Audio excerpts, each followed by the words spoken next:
Hey, this is Mark from Mobile Diesel. I'm gonna try to make another video here. I'm working on this Cat 330 excavator here. There's my big truck compared to this unit. So you can see it's quite a large unit.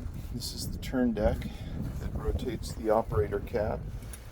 And in here is the main valve body, and what we are struggling with is the left track is not energizing up to 5,000 psi like the right forward track. So this is the left track here, this is the line, and it normally goes in right there, but I put in a spool assembly with a test nipple to see what kind of pressure we're getting out of it, and we're only getting about 2200 max, and it doesn't matter if we dead blow it or not, it won't go any higher.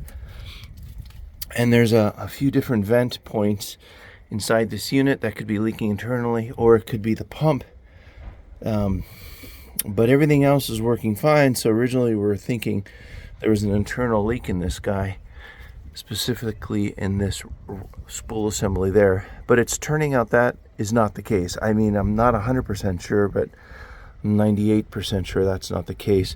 There's also a balancing vent back here, this line here, and this line goes to a pilot feed, which is not part of the pilot system, and it balances out the swash plate on the variable displacement pump. This unit has two pumps, one for the right track, which are these units here, and another one for the left track, which are these units here. So left track and right track, right and left, but you also have these other units for the bucket control and that sort of thing, and they split the need of the equipment amongst these two pumps.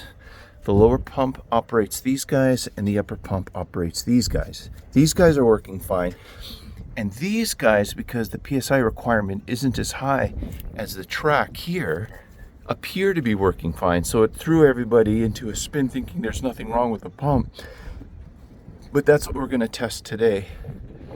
So anyways, before I go down, I just wanted to share with you the importance of that thing that I brought up, which is this pilot line that's not part of the pilot assembly. It creates a different kind of pilot through here, and I'll have a screenshot of that right where my finger is pointing. Got one on this guy's for the lower pump, which I'm going to show you right now, and then there's a second one for the upper pump,